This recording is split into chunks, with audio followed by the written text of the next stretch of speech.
Live 24/7. This is AGT Live 24/7.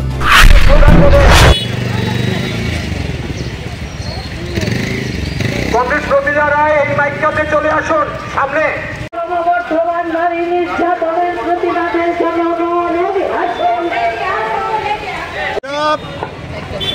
5 মাস 6 মাস 3 মাস 4 মাস এইরকম সময়ের যে ঘটনা সেগুলো নিয়ে বলছি না, বললে শেষ হবে না।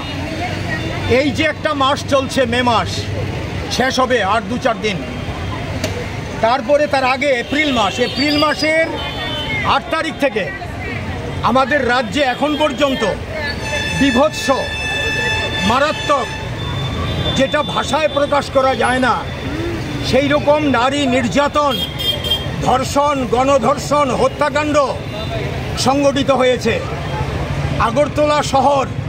আগরতলা শহরের উপকণ্ঠে, এখান থেকে যদি ধরি সেন্টার অফ দ্য স্টেট, যদি উত্তর দিকে যাই ধর্মনগরের দিকে, দক্ষিণ দিকে গেলে সাবরুমের দিকে, গোটা রাজ্যে সমতলে, পার্বত্য এলাকায়, ট্রাইবেল, নন ট্রাইবেল অধ্যুষিত এলাকায় কি চলছে, সরকার কোথায়, নারী ধর্ষণ, নির্যাতন, শিশুকন্যা ধর্ষণ, নির্যাতন, হত্যা, সন্তান বিক্রি, এই রাজ্যে কি চলছে। গত 1 মাসের মধ্যে, 1 মাস 10 দিন হবে, বিভৎস ঘটনা ঘটেছে 13 থেকে 14টি।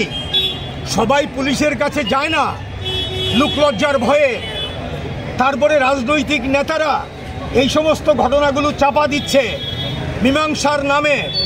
পুলিশ এফআইআর নেওয়ার পরে তৎপরতার সঙ্গে অ্যাকশন করার কথা করছে না। এই হচ্ছে পরিস্থিতি। তার বিরুদ্ধে আমাদের প্রতিবাদ। এই প্রতিবাদ সিপিআইএম পশ্চিম ত্রিপুরা জেলা কমিটি আমরা আজকে ডাক দিয়েছি। ঘটনাটা, এই যে আক্রমণটা মা বোনদের উপর, এই আক্রমণটা গোটা সমাজের উপর, অবক্ষয় কি পর্যন্ত হলে পরে এমন হতে পারে আমরা দৃষ্টি আকর্ষণ করছি স্বরাষ্ট্রমন্ত্রীর, এই রাজ্যের মুখ্যমন্ত্রী, পুলিশের মহানির্দেশক, থানাগুলি রয়েছে, প্রশাসন রয়েছে, কোথায়? এগুলো বন্ধ করতে পারছে না, বন্ধ করছে না। আমরা প্রতিবাদ জানাই, আমরা ধিক্কার জানাই। অবিলম্বে দোষীদের গ্রেপ্তার করো, শাস্তির জন্য আদালতের মুখোমুখি নিয়ে যাও। শাস্তি হবে দৃষ্টান্তমূলক। বন্ধ করতে হবে নেশার কারবার, বন্ধ করতে হবে নারী নির্যাতন, বন্ধ করতে হবে আইন শৃঙ্খলাহীনতা, বন্ধ করতে হবে অবিলম্বে পুলিশকে। পুলিশের মতো আচরণ করুক, এই হচ্ছে আমাদের দাবি।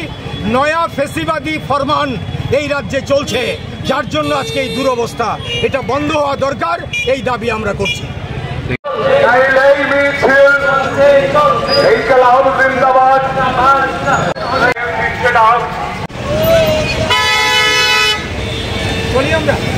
রাজ্যে ক্রমবর্ধমান নারী নির্যাতনের প্রতিবাদে জনগণ